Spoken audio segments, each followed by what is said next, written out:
Madame, Messieurs, bonjour, bonsoir, bon après-midi chez vous, auditeurs de Par le Monde. Un plaisir de vous retrouver en ce dimanche 15 février pour une autre édition de Sans détour.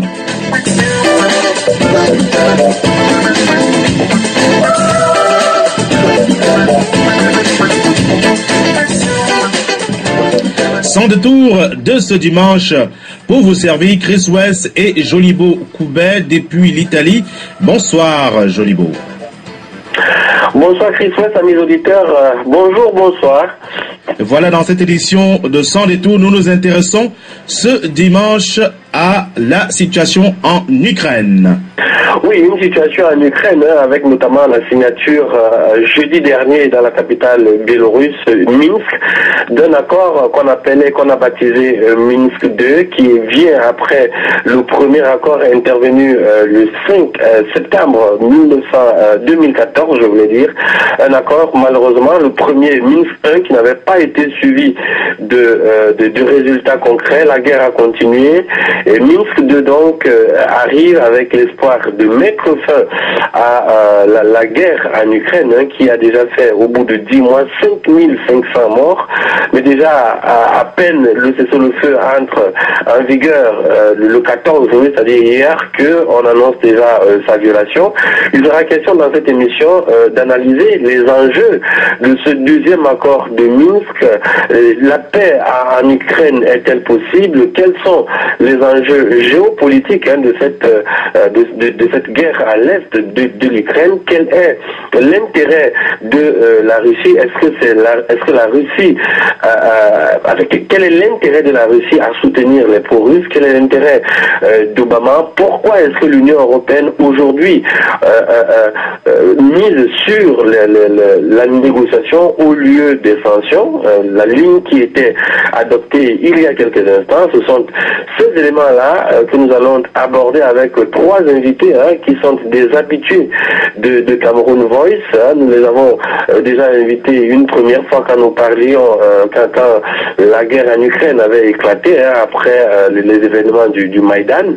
Il s'agit de Fabrice Béor, il est spécialiste des médias, nous allons l'avoir. Et nous aurons également Michael Gamandi-Argorov, il est journaliste au service français de la radio russe. Et nous aurons Luc Michel, que nos auditeurs connaissent très bien. Il est le patron d'EOD. Il est reconnu pour son opposition viscérale à l'OTAN. Ce sont nos trois invités aujourd'hui qui vont nous permettre de comprendre la crise ukrainienne. Bonsoir mesdames, bonsoir mesdemoiselles, messieurs, bonsoir, bienvenue à Sans détour. Bienvenue à Sans détour. On va pouvoir prendre notre premier invité, on va pouvoir rentrer dans le vif du sujet. On va se prendre une petite ponctuation musicale pour souhaiter la bienvenue à tous et on va pouvoir rentrer dans le vif du sujet de ce Sans détour en ce dimanche 15 février.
CameroonVoice.com, la tribune du Cameroun. Voilà, retour dans ce studio de Cameroun Voice. Vous êtes toujours à l'écoute d'Antenne Libre. J'ai toujours cette mauvaise manie de sans détour.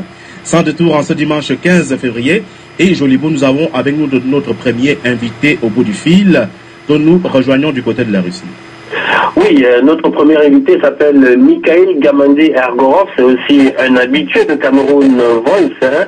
Il est journaliste, il est entrepreneur aussi, hein. Il est le promoteur de la marque du projet BRICS Dream, qui est la première marque vestimentaire au monde hein, pour les citoyens partisans des BRICS. Hein.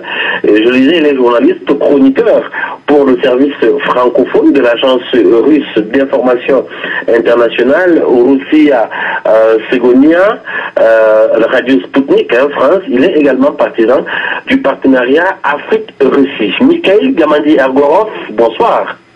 Bonsoir, merci pour l'invitation. Alors, la situation financière, alors on se rend compte que les accords de Minsk ont été signés dans la capitale biélorusse dernièrement. Il y avait en présence des présidents français, de la chancelière allemande Angela Merkel, mais aussi du président ukrainien Petro Poroshenko et du président russe Vladimir Poutine. Mais on se rend compte que les Européens, cette fois, ont opté pour la négociation et non plus pour les sanctions, comme c'était le cas avant. Qu'est-ce qui peut justifier ce bémol de la diplomatie européenne par rapport à leur attitude vis-à-vis de la Russie dans le cadre du conflit en Ukraine? Oui, bonsoir encore. C'est une bonne question. Je pense qu'il faut voir ces actions entreprises par la diplomatie européenne, par le leadership de l'Union européenne, sur plusieurs fronts. D'abord parce que vraisemblablement aussi bien Merkel que Hollande et d'autres leaders européens ne sont pas intéressés par un conflit de grande envergure sur le continent européen. Je pense que c'est une des raisons qui ont fait qu'ils ont entrepris toutes ces choses, toutes ces actions diplomatiques pour tout faire pour que puisse avoir un accord de paix, ne serait-ce que provisoire. Voilà, ça c'est probablement la première chose. Mais vous savez, ce que je peux dire, c'est que je ne suis pas certain. C'est vrai que sur ce plan-là, beaucoup de spécialistes sont partagés. Et ici, aussi bien ici en Russie qu'en dehors. Certains disent que Merkel et Hollande ont agi de leur propre gré, que c'est eux qui ont véritablement, en voulant éviter un conflit, donc sur le continent européen, ont cherché par tous les moyens, donc et par les moyens diplomatiques, à arriver à cet accord. Mais d'autres spécialistes, et là encore aussi bien des spécialistes russes que des spécialistes étrangers, mentionnent le fait que Merkel, Hollande et ainsi que le président, enfin si on peut l'appeler président, le président de ukrainien, Poroshenko, ce sont tous des mandatés de Washington. Il y a aussi cet avis-là qui prédomine assez largement, comme quoi ils ont été envoyés, parce que beaucoup de gens se demandent pourquoi Washington lui-même n'était pas présent à ces négociations, puisque toute la situation qui aujourd'hui prédomine en Ukraine depuis l'année dernière, c'était quand même une des conséquences directes des actions qui ont été entreprises par les États-Unis d'Amérique. Mais eux n'ont pas pris part à cela en voulant jouer le jeu comme quoi ils observent de côté, mais on avait bien l'impression qu'en règle générale, Merkel et Hollande sont des grands défenseurs de la politique de Washington. Donc, difficile à répondre d'une manière claire là-dessus, mais de toute façon, ce qui est sûr, c'est que ils ont été effectivement actifs pour arriver à cet accord, aussi bien Merkel que Hollande. Oui. Alors, on sait hein, que l'Union européenne a pris beaucoup de salves de sanctions contre l'économie russe avec le but de l'étouffer, de l'asphyxier, de provoquer la chute du rouble qui est la monnaie russe. Alors, selon vous, quelle est la situation économique et financière de la Russie aujourd'hui? Là encore, c'est une question effectivement bonne et d'actualité. À l'inverse, je veux dire probablement l'inverse de ce que pensent beaucoup de médias, de ce que essaient de relayer beaucoup de médias occidentaux. La situation financière et économique n'est pas aussi terrible que ce que voudraient qu'elle soit les Occidentaux. Le problème qui effectivement qui fait beaucoup parler de lui, c'est effectivement la chute du cours donc de la monnaie russe, du rouble, Et c'est vrai que beaucoup de gens, aussi bien à l'intérieur du pays, en Russie, puisque les premiers concernés, ce sont les citoyens russes, et que d'autres, donc, parlent beaucoup de cette situation. C'est vrai que c'est une situation désagréable. C'est vrai que le rouble a perdu une part importante de sa valeur. Mais sur ce plan-là, bon, effectivement, il y a plusieurs raisons à ça. C'est vrai que le conflit en Ukraine a joué un rôle assez important sur ce plan-là, mais il y a pas, je dirais pas qu'il y a une situation catastrophique pour la Russie. La situation, si on parle d'économie, si on parle de la situation financière, la situation est effectivement catastrophique dans un pays voisin qui s'appelle l'Ukraine. Là-bas, la situation est catastrophique et chaque jour qui passe, et là ça concerne aussi bien la monnaie ukrainienne, la hryvnia, que ça soit la situation financière en général. En Russie, les choses sont très très loin d'être à ce niveau, mais c'est vrai que le fait que le rouble a perdu une bonne partie de sa valeur par rapport aux devises étrangères, c'est vrai que ça fait inquiéter beaucoup de spécialistes économiques et une partie de la population. Mais comme je l'ai dit, je pense que c'est une situation qui va comme l'avait dit Poutine il n'y a pas longtemps dans une grande conférence de presse qu'il avait, c'est dans les 2 prochaines années, la Russie va certainement devoir faire face à une situation plus ou moins compliquée, difficile. Et il n'a pas, je veux dire, il n'a rien caché là-dessus, mais d'ici les 2 ans, d'ici peut-être moins, mais en tout cas, il a donné un timing de 2 années. Je pense que effectivement, la Russie devra faire face à beaucoup de défis, aussi bien un grand nombre de défis économiques.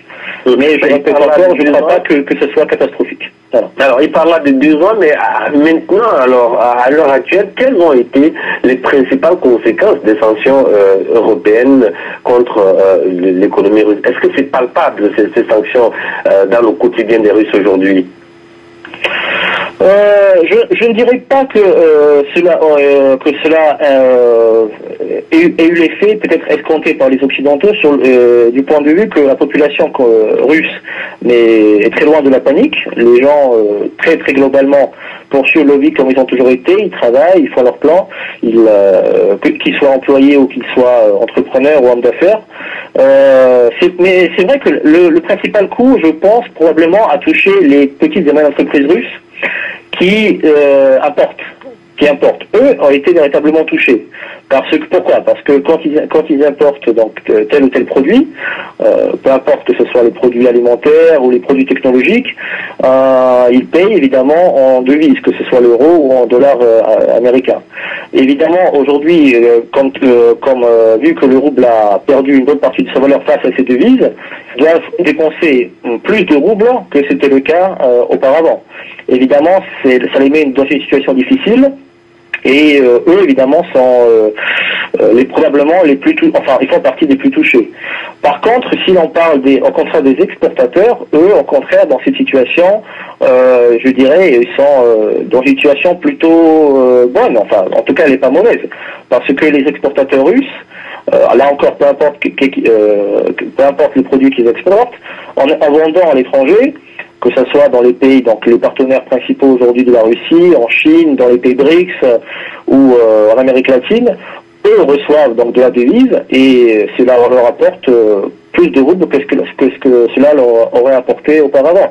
Donc vous voyez, dans cette situation, il y a toujours des perdants et des gagnants, mais globalement, ce que j'ai envie de dire aussi dans cette situation, c'est que selon moi, nous n'avons pas été très visionnaires comme ont été nos amis chinois, par exemple. Par exemple, nos amis chinois, eux, je pense que eux, on regarde toujours un peu, ils regardent toujours beaucoup plus sur le long terme que ce que nous avons fait nous durant ces dernières années.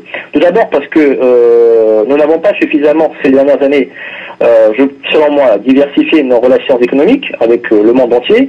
On a toujours eu un peu on s'est toujours très longtemps basé sur le partenariat avec l'Europe. Enfin, on ne s'est pas limité qu'à l'Europe, mais on a toujours eu un partenariat assez important avec l'Europe, alors qu'il était temps depuis de longues années de voir ailleurs. C'est ce que justement, on est en train de voir déjà les premiers résultats aujourd'hui, parce que Vladimir Poutine, comme vous avez probablement suivi, a fait beaucoup de voyages, a été reçu dans beaucoup d'endroits du monde, Chine, Inde, Amérique latine, Turquie, Égypte tout récemment. Et c'est la bonne chose. Et c'est ce qu'on devait faire depuis longtemps. On devait depuis longtemps diversifier nos relations, comme le font parfaitement les Chinois ou les Indiens. Et je je pense. Et aussi un autre aspect que j'aurais aimé mentionner, par exemple, aujourd'hui nous avons aussi vu que des paiements internationaux comme des systèmes de paiement internationaux comme Visa ou Mastercard, eux aussi commencent à suivre les prérogatives de leur gouvernement. Ce qui est assez étonnant puisque puisque eux gagnent beaucoup d'argent sur le marché russe. Mais là encore, si on compare avec ce qu'ont fait nos alliés chinois, nous n'avons pas été suffisamment visionnaires selon moi, parce que, par exemple, la Chine a son propre système de paiement, donc que l'on connaît, c'est UnionPay, et la plupart des citoyens chinois, même quand ils voyagent à l'étranger, lorsqu'ils payent par carte bancaire, utilisent leur système de paiement et non pas Visa ou Mastercard. Très principalement. Alors que nous, c'est seulement maintenant, depuis peu, que nous avons effectivement lancé le processus de création de notre propre système de paiement. Et là encore, je pense que nous avions du retard sur ce point-là. Nous aurions dû le faire depuis plusieurs années et nous n'aurions pas dû attendre ce grave conflit diplomatique que nous observons aujourd'hui face aux gouvernements occidentaux pour pouvoir prendre des mesures en question. Voilà. Alors Paris a suspendu la livraison de deux navires, de deux bateaux Mistral à l'armée russe pour essayer de forcer Vladimir Poutine à ne plus soutenir les rebelles pro-russes. Est-ce que cette suspension a eu ou alors peut avoir un impact sur le plan stratégique dans l'armée russe? Quelles peuvent être les conséquences possibles dans les relations entre Paris et Moscou? Écoutez, en ce qui concerne, évidemment, cette situation a automatiquement des impacts sur les relations entre Paris et Moscou, même si jusqu'à aujourd'hui nous avons fait preuve de patience, mais la patience a toujours des limites. D'autre part, pour revenir à votre première question... Quand vous dites vous parlez là en tant que russe, pas en tant que journaliste alors? Je parle en tant que journaliste russe et puis en tant que citoyen russe aussi, si vous voulez. Voilà. Mais pour revenir à votre première question, si ça a une conséquence importante sur la mer russe, la réponse est non, pas du tout. J'ai eu l'occasion de discuter avec un certain nombre de spécialistes dans le domaine de la défense, donc de Russie, et qui ont été très clairs là-dessus, et qui ont dit que le Mistral ne présente aucun intérêt stratégique pour l'armement russe. Il faut d'ailleurs, même pour faire un petit rappel historique, lorsque le contrat a été conclu entre la Russie et la France pour la livraison des Mistral, il faut savoir que ça a été fait sous l'ère du ministre de l'époque, Anatoly Serdyukov, qui aujourd'hui est sous une enquête qui le vise, qui concerne des affaires de corruption, des affaires plus ou moins sérieuses, enfin assez sérieuses.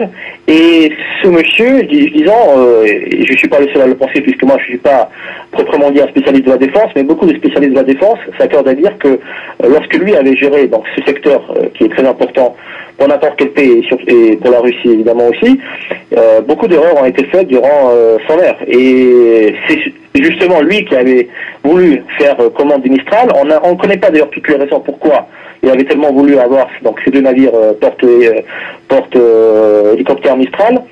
Mais le fait est que les contrats ont été faits, ont été signés, la Russie a payé, la Russie a rempli toutes ses obligations, et aujourd'hui, l'Elysée fait du chantage, parce que je pense que c'est le mot, il fait du chantage sur le plan qu'on va livrer, sur certaines conditions, on va pas livrer. En fait, c'est la parole de Paris, c'est la parole de la France en tant que constructeur important de ce domaine, qui est gravement remise en doute, et pas seulement pour la Russie, mais pour d'autres pays acheteurs, et pas seulement, ça peut concerner les avions, ça peut concerner d'autres types d'armements. Parce que d'autres pays aujourd'hui vont se poser beaucoup de questions lorsqu'ils vont passer des contrats avec la France. Si dans le cas où ils ont des conflits géopolitiques avec la France, il se peut que la livraison de tel ou tel produit de l'armement soit remis en question. Donc ça, c'est une question très sérieuse, à mon avis. Donc évidemment, cela a aujourd'hui des répercussions sur les relations entre la France et la Russie. Mais globalement, et je le répète encore, l'armée russe se passera complètement du navire Mistral. Pourquoi? Parce que la Russie a suffisamment de cerveau, y compris dans le domaine de la défense, pour construire ses propres ports d'hélicoptères. Et c'est d'ailleurs l'une des choses que beaucoup de gens reprochent à Serdyukov, parce que sous son ère, il avait justement négligé cet aspect pour créer des contrats avec la France, etc. Alors que globalement, nous avons tous les moyens, sur le plan intellectuel, des moyens sur le plan technologique, de produire nos propres navires ou d'autres types de technologies de ce domaine. Donc la Russie se passera, comme je l'ai dit encore, amplement du Mistral. Et aujourd'hui, la Russie, dans cette situation, a adopté une situation relativement simple. C'est soit, écoutez, nous avons payé, donc soit la France respecte ses obligations et livre les navires.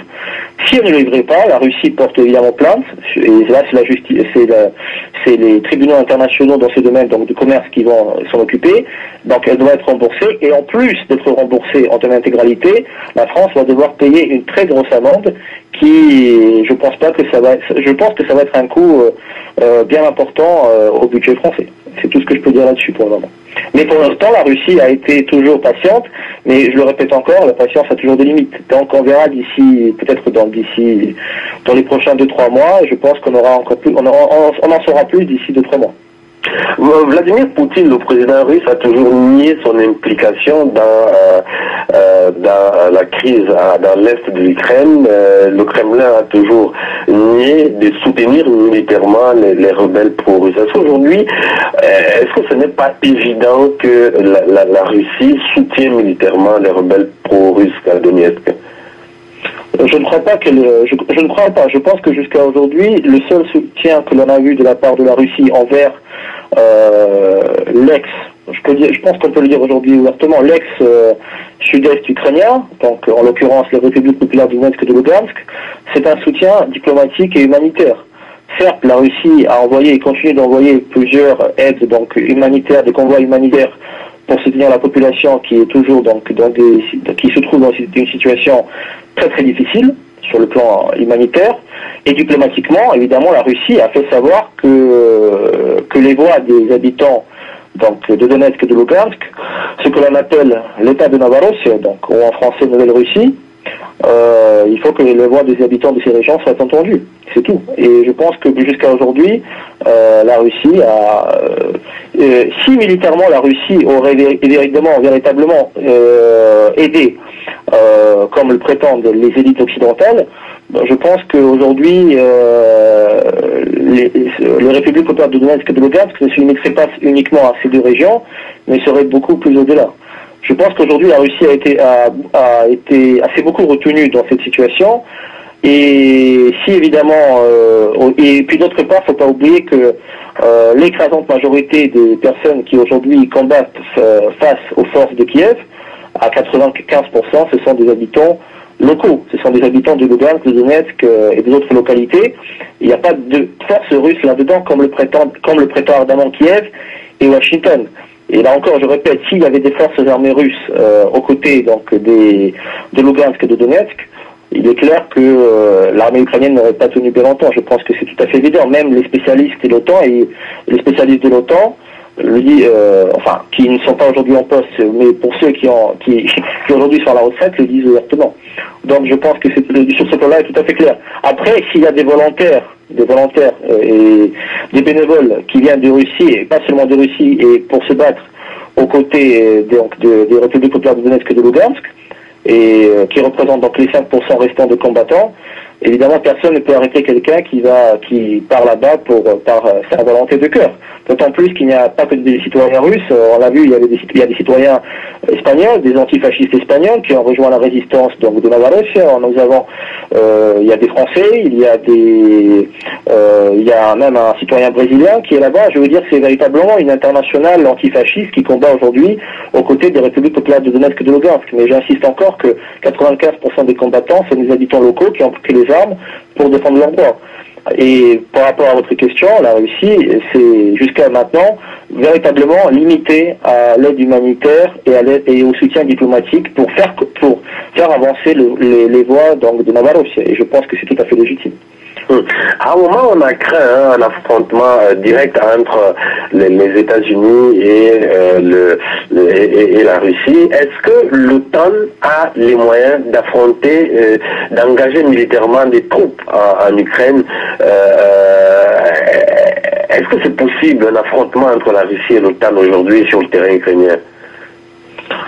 Écoutez, c'est une question à laquelle il est très difficile de répondre. Je ne crois pas que ce soit dans l'intérêt de l'OTAN de vouloir faire cela, parce qu'évidemment, si l'OTAN intervient directement en Ukraine, qu'il faut le rappeler, lors de l'éclatement de l'URSS avait signé donc un pacte de neutralité et de non-engagement vis-à-vis de l'OTAN.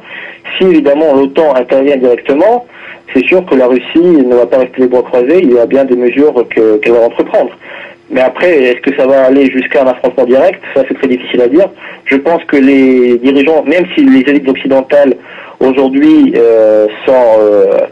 mettent toute la pression possible, toute la pression possible sur la Russie et sur les alliés de la Russie, et que la Russie y résiste par tous les moyens aussi, je pense que les deux parties comprennent parfaitement qu'un affrontement direct entre les deux parties tout simplement aura des effets catastrophiques, aussi bien non pas seulement pour l'Ukraine, mais pour toute l'Europe et globalement pour le monde. Donc je pense qu'au niveau de l'OTAN, ils le savent et je pense pas qu'on va en arriver là. Mais là encore, il est très difficile d'y répondre parce que je ne peux pas répondre, je ne peux pas savoir ce qui est dans les têtes d'une partie des élites occidentales. Et une bonne partie de ces élites a montré que leur politique russophobe peut avoir des effets très néfastes. Donc on ne peut jamais savoir ce qui peut arriver dans un avenir plus ou moins proche ou lointain. Vladimir Poutine est plus que jamais populaire. Un sondage récemment publié lui donne 75% d'opinion favorable, en plus de 60%, plus de 75% des personnes âgées de plus de 60 ans et 78% de femmes apprécient l'action de Vladimir Poutine. Qu'est-ce qui peut justifier cet engouement, cette popularité de Vladimir Poutine, alors même que le rouble était en chute libre il y a quelques semaines? Effectivement, il y a un certain nombre de sondages, il y en a plusieurs qui ont été menés qui montrent que le taux de soutien des citoyens russes de la politique de Vladimir Poutine varie entre 75 et 85%. Et la seule réponse qui peut être donnée à cela, c'est que les citoyens russes soutiennent la politique de leur président. Puisque je pense que c'est la principale chose à dire sur ce plan-là. Parce que, effectivement, malgré les effets néfastes que l'on voit aujourd'hui après les sanctions occidentales qui visent la Russie, et notamment évidemment la chute du rouble, les citoyens russes, malgré toutes ces choses particulièrement désagréables, continuent de soutenir leur gouvernement parce que, vraisemblablement, pour la simple et bonne raison qu'ils considèrent que les actions entreprises par le gouvernement russe et surtout par le président Poutine sont légitimes et justes. Je pense que c'est la principale réponse à donner à cette question. Parce que s'il n'y avait pas de soutien et que si les effets espérés par l'administration de Washington et par Bruxelles avaient les effets désirés, c'est sûr qu'aujourd'hui la popularité de Poutine n'en serait pas là. Mais la popularité de Poutine ne chute guère et cela prouve que son action est appréciée par la population russe. Dernière question à Gamandi Gorov avant de sortir de cet entretien. Alors, le cessez-le-feu qui a été conclu devait rentrer en vigueur le 14 février, c'est-à-dire hier, mais déjà on annonce une violation de ce cessez-le-feu. Qui a intérêt à ce que ce cessez-le-feu ne soit pas respecté? Plusieurs parties n'ont pas intérêt à ce qu'il soit respecté. Déjà, il faut rappeler que les bataillons punitifs qui viennent galiciens qui sont issus donc d'Ukraine de l'Ouest, composés très majoritairement de gens qui sont issus de l'extrême droite radicale, de mouvements néo-nazis et néo-fascistes, ont d'ores et déjà déclaré que eux ne comptent pas respecter le cessez-le-feu. Ils ont dit que eux vont continuer à mener la lutte contre la population russophone, contre les résistants donc de Novorossia, et vraisemblablement ils l'ont dit ouvertement, ils ne comptent pas obéir, y compris même aux ordres de Kiev. Donc ça c'est l'un des aspects. Et d'autre part, il faut savoir que Washington, qui est, comme je l'ai dit au tout début de notre entretien, est le principal instigateur de toutes ces situations, je ne crois pas que ce qu'il recherche, ce soit la paix. Encore, on peut se poser des questions sur les véritables motivations des Européens. Peut-être que les Européens comprennent qu'aujourd'hui, il est très souhaitable d'avoir la paix dans cette partie parce que cela fait partie de l'Europe et si la situation dégénère, cela va avoir des effets très néfastes donc sur toute l'Europe. Mais Washington n'est pas intéressé, et je ne suis pas le seul à le penser, à ce qu'il y ait une paix qui soit installée aujourd'hui, aussi bien au niveau de Donetsk que de Lugansk qu'au niveau de l'Ukraine en général. Aujourd'hui, le chaos qu'ils ont créé, ils veulent le maintenir par tous les effets. Et vu qu'aujourd'hui, le gouvernement de Kiev, si on peut l'appeler gouvernement, il n'a aucune indépendance. Il n'a aucune indépendance, et ça, c'est même pas moi qui le dis. Les spécialistes ukrainiens qui se trouvent sur place, qui sont basés à Kiev et qui observent donc mieux que quiconque la situation, le disent ouvertement. Ils disent que Poroshenko, véritablement, n'a aucun pouvoir. Il est ouvertement manipulé de l'extérieur, en l'occurrence par les USA.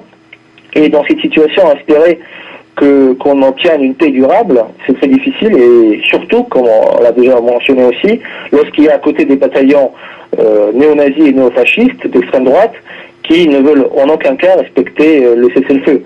Et bien évidemment, face à cela, donc eux ils vont continuer à faire la guerre. Évidemment, Donetsk et Lugansk vont être obligés de répondre.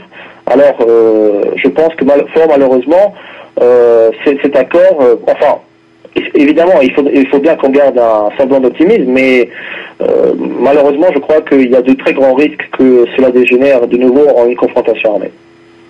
Mikhail Gamandi-Ergorov, je rappelle que vous êtes journaliste, vous êtes chroniqueur au service francophone de l'agence russe d'information internationale Rossiya Segodnia, c'est comme ça, Sputnik France. Merci. Merci à vous. Bonne soirée. Au revoir. Au revoir.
camerounvoice.com, la tribune du Cameroun. Voilà, retour dans ce studio de Cameroun Voice. Vous êtes toujours à l'écoute de Sans Détour en ce dimanche 15 février. Alors, Julie Beau, nous recevons dans le cadre de cette émission notre deuxième invité. Oui, le deuxième invité s'appelle Fabrice Béor. C'est aussi un habitué de Cameroun Voice. Nous l'avons déjà reçu en parlant dans le cadre d'une autre émission sur la crise ukrainienne. Alors, il est entre autres spécialiste des médias et des réseaux sociaux. Il habite près de Sochi, la ville russe qui a abrité dernièrement les Jeux Olympiques, et il travaille. Il est consultant entre Moscou et le Kouban. Francis Béor, bonsoir. Bonsoir. Alors, je vous accueille avec une question. Le cessez-le-feu qui est rentré en vigueur le 14 février dernier, à l'issue des accords de Minsk qui ont été signés jeudi, a été violé, et il fragilise ainsi le deuxième accord de Minsk. Selon vous, qui a intérêt à violer ce cessez-le-feu? Qui a intérêt à saboter ce cessez-le-feu? Il suffit simplement de se poser tout d'abord, dans un premier temps, à qui profite le crime. Bon, pour répondre d'une manière synthétique, revenons tout de même quand même aux premiers accords de Minsk.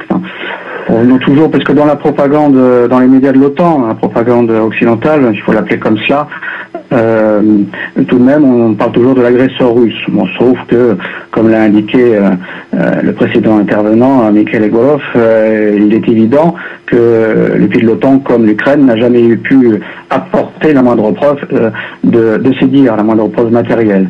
Donc maintenant, nous sommes avec le premier accord de Minsk qui n'a jamais été respecté véritablement, puisque la partie ukrainienne profitait pour grignoter du terrain. L'accord de Minsk 2, qu'est-ce qu'il y a de nouveau par rapport au premier? Pas grand-chose, puisque c'est la reprise des précédents points. Sauf que ça a été fait sous la coupole, on va dire, de Merkel, Hollande et de Poutine, en sachant bien que cet accord n'a pas été signé par ces trois chefs d'État. Il faut bien tout de même le rappeler. Ce sont tout de même les mêmes qui ont signé donc cet accord, à savoir le président de la République populaire de Donetsk et le président de la République populaire de Lugansk, et les représentants de l'Ukraine qui, notons-le tout de même, ne produit et n'a jamais produit un document officiel de la part de la Rada ukrainienne lui donnant pouvoir de négocier au nom de l'État ukrainien. Ça veut dire que du côté de Kiev, de la junte de Kiev, et excusez-moi du vocabulaire que je vais employer, mais c'est de la foutaise. Ils essayent de se soustraire à des obligations qu'ils ne voudraient pas. Alors maintenant, pour répondre directement à votre question, oui, effectivement, le SCE a déclaré les 12 premières heures du cessez-le-feu ont été globalement bien respectées, en oubliant les bombardements après l'heure qui est minuit en GMT, qui était 1h du matin pour le Donbass et pour l'heure de Moscou. Il y a eu des bombardements sur Donetsk. Il y a eu toujours dans la nuit et dans la journée des tentatives de la part des Ukrainiens de revenir sur l'aéroport de Donetsk. La même chose dans la poche de Debaltseve, c'est un nœud ferroviaire, on va dire, très important. C'était une poche, un saillant entre les deux villes rebelles de Lugansk et de Donetsk. Ils ont essayé encore de s'y échapper puisqu'ils sont encerclés. Et puis, depuis le début d'après-midi, encore sur la côte, à Mariupol, sur la côte, avec le fameux bataillon Azov qui fait le summum, qui arrive à faire des choses très sympathiques, à savoir sur son écusson, il a 2 symboles nazis, tout simplement, mais ça, les médias occidentaux ne le voient pas.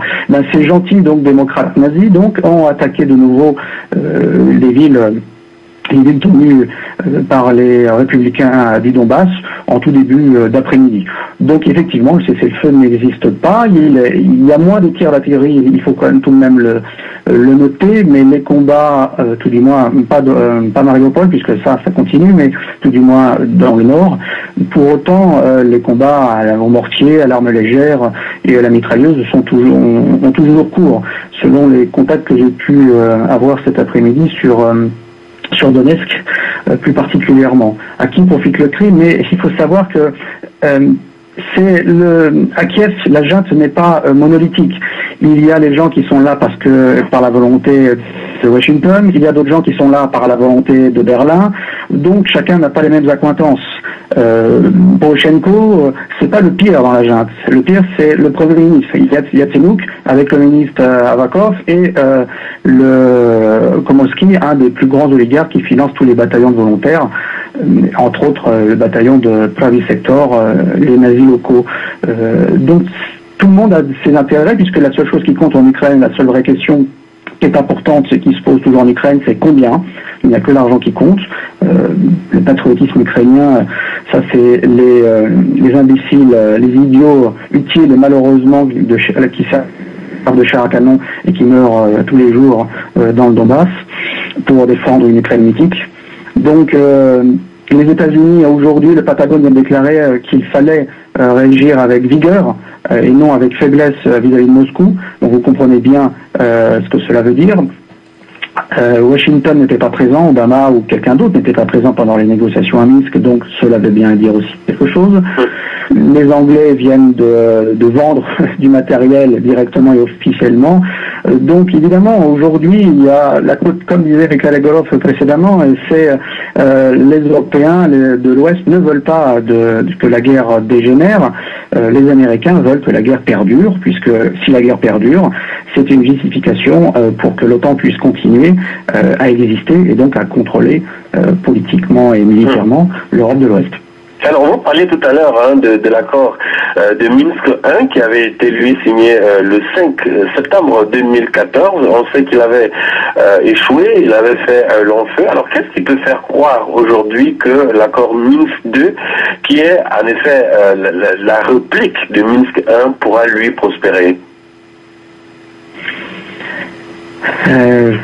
Personnellement, je suis pas optimiste, si je devais l'être. Disons, c'est que la partie, les deux parties adverses, en parlant d'une manière un peu neutre, Kiev et puis le Donbass, que l'on peut appeler le Novorossia, qui est son nom historique d'ailleurs, ont toujours respecté les accords. Souvent, dans l'accord de Minsk 1, évidemment, ils ont respecté l'accord de cessez-le-feu, ils se sont fait souvent bombarder, ils ne répliquaient pas, et à un moment, ils ont commencé à répliquer, et ça aboutit à la réescalade il y a à peu près 3 semaines, un mois, justement, du conflit, parce qu'ils en avaient marre que ce soit eux seuls qui respectent les accords de Minsk 1. Les accords de Minsk 2, ils ont bien fait savoir au tout début, ils ne voulaient pas signer. Et c'est Poutine qui a fait le forcing, pour bien vous montrer quand même qu'ils sont indépendants, que ce ne sont pas des marionnettes. Poutine a quand même fait le forcing en leur indiquant qu'il fallait laisser encore, cette fois-ci, être devant la face du monde, puisque cette fois-ci c'était sous la coupole et donc la présidence de plusieurs chefs d'État, toujours à la diplomatie. Ils ont bien précisé, nous voulons bien donner une dernière chance, notez bien, une dernière chance à l'Ukraine. Comprenez bien qu'ils ne se sentent pas ukrainiens, à l'Ukraine, pour montrer sa bonne foi. Donc, aujourd'hui, ils sont d'accord, ils ont mis en application le cessez-le-feu, sauf ils précisent, et c'est ce qu'ils font, si on nous tire dessus, il est évident que nous allons répliquer. C'est ce qui se passe d'ailleurs à Debaltsevo. Bon, maintenant, je ne crois pas que ça va aboutir à quelque chose, parce que l'Ukraine, qui est jeune de Kiev, a plutôt un comportement tout simplement basique. Si vous êtes faible, si vous êtes gentil, ou si vous arrêtez de tirer, si vous croyez aux différentes paroles, à différentes paroles, que va-t-il vous arriver? Ils pensent que c'est une faiblesse. Donc que se passe-t-il? Soyons simples et précis. Que se passe-t-il? Cet accord de Kiev, les accords de Minsk 1 comme les accords de Minsk 2, pour Kiev, c'est du temps juste pour se réorganiser, puisqu'à chaque fois, ils ont été signés au moment où Kiev subissait une défaite militaire. C'est la énième défaite militaire. Donc pour eux, c'est juste du temps pour se réorganiser et repartir à l'attaque. D'ailleurs, notez bien que l'avant-garde des forces de Kiev sont les militants de Pravi Sector, donc ces militants néo-nazis. Simplement, ils ne sont même pas fascistes, ils sont nazis carrément, ces gens-là. ont tout d'abord indiqué qu'ils ne voulaient pas signer, qu'ils ne respecteraient pas plutôt ces accords de cessez-le-feu, et puis certainement on leur a expliqué que c'était quelle était la tactique, et aujourd'hui ont indiqué qu'ils allaient finalement respecter le cessez-le-feu. Bon, sauf à Mariupol où ils attaquent. Donc pour répondre plus pratiquement, je m'excuse de donner un peu tout ça, mais il y a tellement d'informations et ça change tellement tous les 5 minutes qu'il y a beaucoup de choses à indiquer. Que puis-je dire? Les accords de Minsk 2, si je devais donner un pourcentage de réussite, je vous dirais 1%. Parce que il va se passer la même chose qui s'est passé à Minsk 1. On va faire traîner les choses, des provocations vont venir, les médias occidentaux vont indiquer il faut que le Novorossiya arrête de tirer et on va repartir comme avant. Sauf que c'est important, aujourd'hui on est à un tournant parce qu'il n'y aura pas d'accord Minsk 3.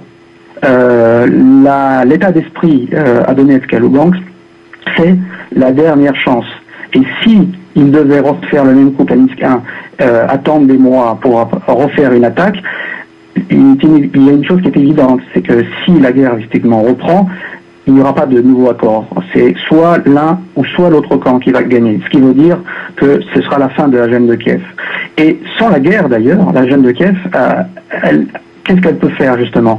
Elle aura juste un gros souci, c'est que on nous dit souvent et on n'en parle pas, c'est que le plan d'aide du FMI qui a été imposé, c'est un plan ultralibéral et d'austérité généralisée. Imaginez que des retraites ont été coupées par 2 ou par 3, que les prix à Kiev même, il y a des zones entières où vous n'avez pas d'électricité, pas de gaz et pas d'eau chaude, ou des coupures régulières. Et je vous indique pas le nombre de chômeurs qui augmente, puisque 80% de l'économie ukrainienne fonctionnait avec la Russie.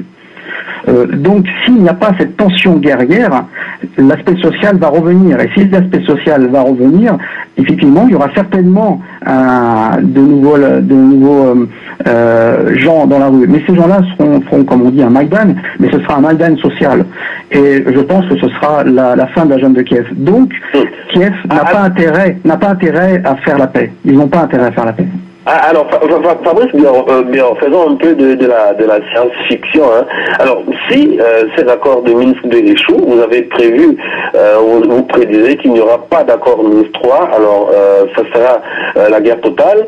Est-ce qu'il y aura aussi les sanctions, des rétorsions économiques accrues contre Moscou? Parce que l'Union européenne l'a annoncé, si ces accords échouent par la faute de la Russie, parce que l'Union européenne, l'OTAN pense que c'est la Russie qui est à la base de l'échec de ces accords, il y aura des sanctions économiques accrues. Et on parlait déjà aux États-Unis d'armer Kiev pour venir à bout de l'insurrection à l'Est. Alors, est-ce que la guerre totale vous semble plausible? Est-ce que les Russes et les Ukrainiens ne sont pas obligés d'arriver à la paix maintenant pour éviter la catastrophe qui s'annonce au bout du fil? Vous savez, les peuples ukrainiens ou russes sont pas bien différents. Il faut savoir que ce qu'on appelle les nationalistes ukrainiens d'aujourd'hui sont des Galiciens en réalité. C'est-à-dire c'est une région de l'ouest de l'Ukraine qui n'a jamais fait partie de l'Empire russe et jamais de le petit ensemble autour de Kiev qu'on pouvait appeler l'Ukraine, qui s'appelait d'ailleurs dans l'Empire russe la petite Russie, il faut le savoir, Malorussia. Bon, maintenant, on peut pas mettre sur pied d'égalité, on va dire, l'État russe, la Fédération de Russie, et puis la République ukrainienne, c'est la gêne de Kiev. Pour la simple bonne raison, c'est que la Russie a toujours privilégié, et dès le début, le discours qu'elle tient aujourd'hui, c'est le discours qu'elle tenait dès le début quand la gêne de Kiev est arrivée au pouvoir après le coup d'État du 21 février, donc de l'année dernière.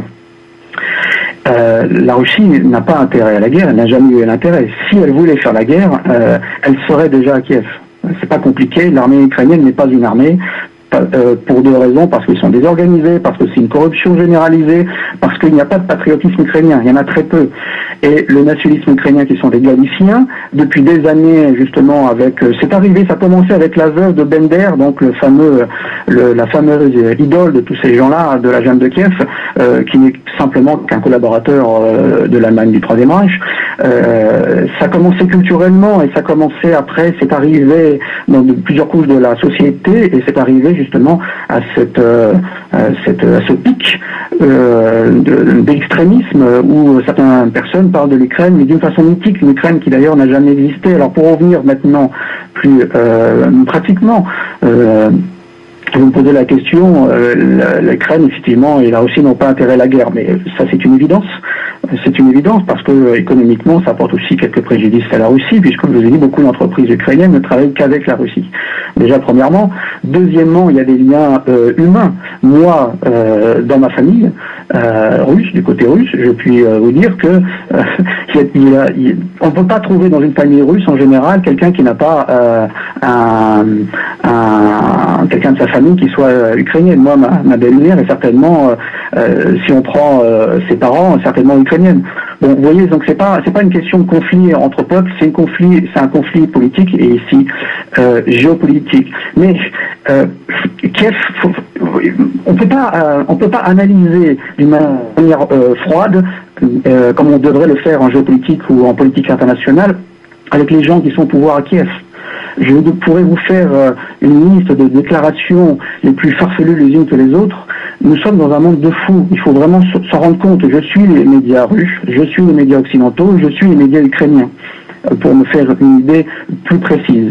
Je puis vous dire que même si dans les médias de l'OTAN, il y a de la propagande, même si dans les médias russes, tout de même, on montre les images qu'on ne montre jamais en Occident, mais les médias ukrainiens, ils vivent dans un monde irréel.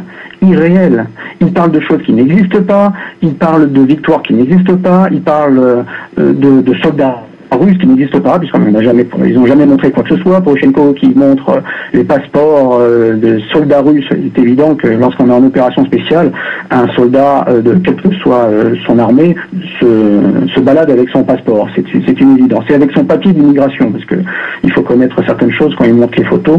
Bon, on est dans un monde de fous, donc ces gens-là, ce qu'ils veulent, malheureusement, ça n'a aucune importance, parce que c'est pas eux qui décident. Il y a de chez nous que il a été pendant très longtemps quand même, il a de la famille aux États-Unis, dans certaines grandes banques, à savoir qu'il est aussi, il a été le banquier en Ukraine de l'église de Scientologie. Bon, c'est pas, voilà.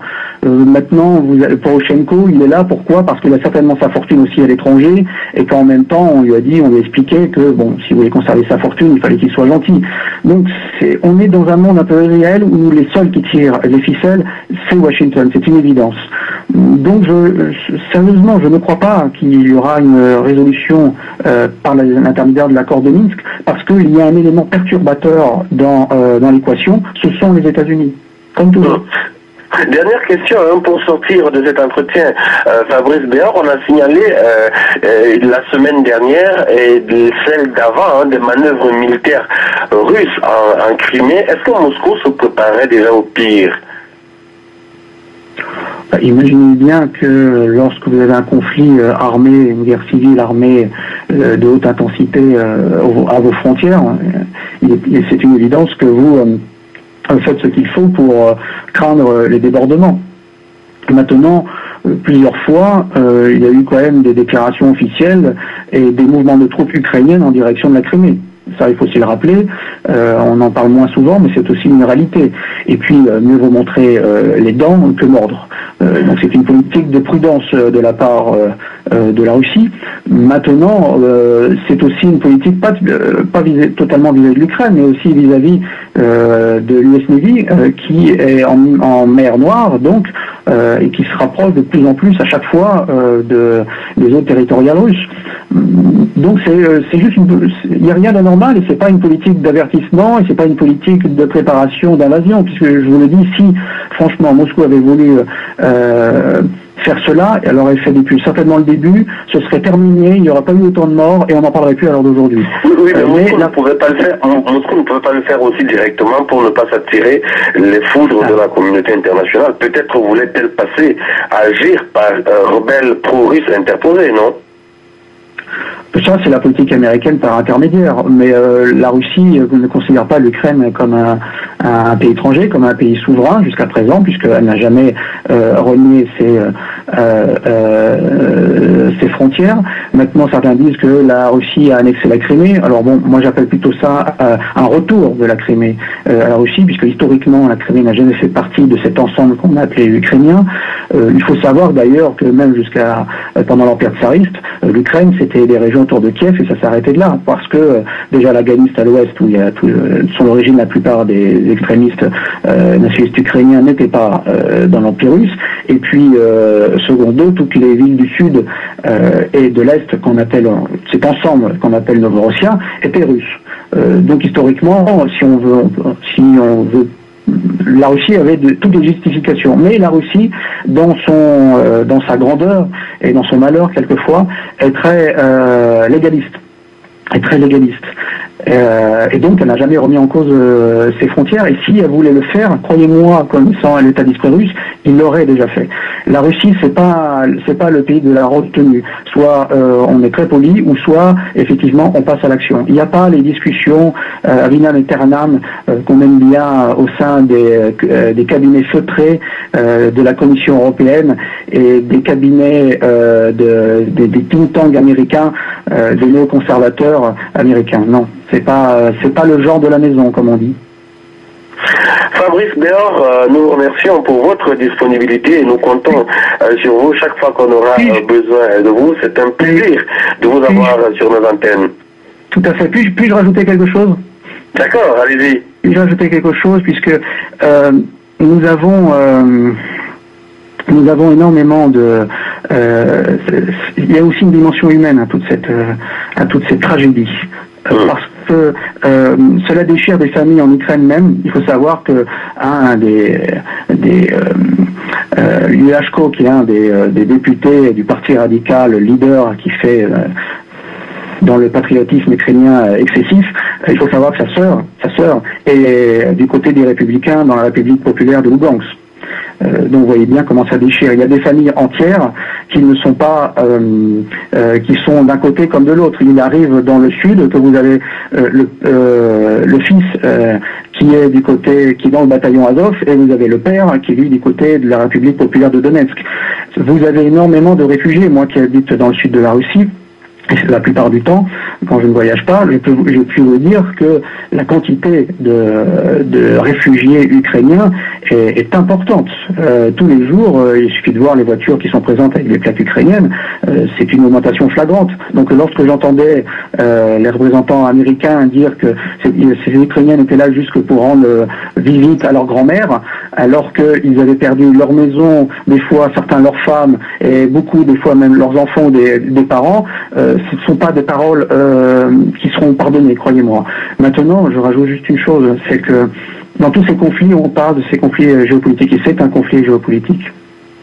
Mais quand j'entends, et je profite de cette antenne, et entends aussi que journaliste indépendant, je puis vous dire une chose, et journaliste engagé, je ne m'en cache pas, je peux vous dire une chose, c'est, ayant été à Donetsk pour une mission d'observation pour les élections législatives et présidentielles en novembre de l'année dernière.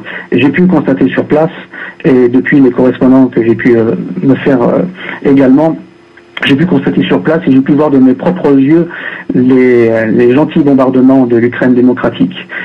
Croyez-moi et croyez bien que ce qui s'est passé soit effectivement aura une suite, devra avoir une suite judiciaire pour qu'il puisse y avoir une réconciliation, sinon il ne pourra pas avoir de réconciliation. Imaginez bien que lorsque vous voyez des familles entières qui sont tuées, comme il y a quelques jours, c'est une femme qui a été bombardée donc chez elle, dans sa maison, elle a survécu, c'est très bien, mais pas ses 3 enfants. Ses 3 enfants sont morts, eux. Ces 3 enfants sont morts, eux. Donc, et ça, c'est des éléments quotidiens que nous avons en République populaire de Donetsk et de Lugansk. Merci. Voilà. Merci, je tenais à dire ça parce que je tenais à dire ça parce que il y a un côté humain qu'il faut voir et entendre. Je terminerai sur ça et entendre. Il y a le premier ministre, excusez-moi, de Kiev parlait que la Russie doit faire des réparations pour les villes détruites. Alors non seulement la Russie n'est pas présente militairement en Novorossia, mais en plus c'est eux qui ont détruit, qui tirent avec des bombes, même au phosphore qui est interdit en droit international sur les villes pleines de civils, et ils réclament réparation à des gens qui ne sont pas présents. Voilà, c'est ce que je voulais dire. Il y a quelque chose qui ne pourra pas être pardonné. Merci encore Fabrice Béor de nous avoir accordé de votre temps et de votre expertise. C'est avec plaisir que nous retrouverons la prochaine fois quand nous aurons besoin de votre expertise. Merci encore et bonne soirée.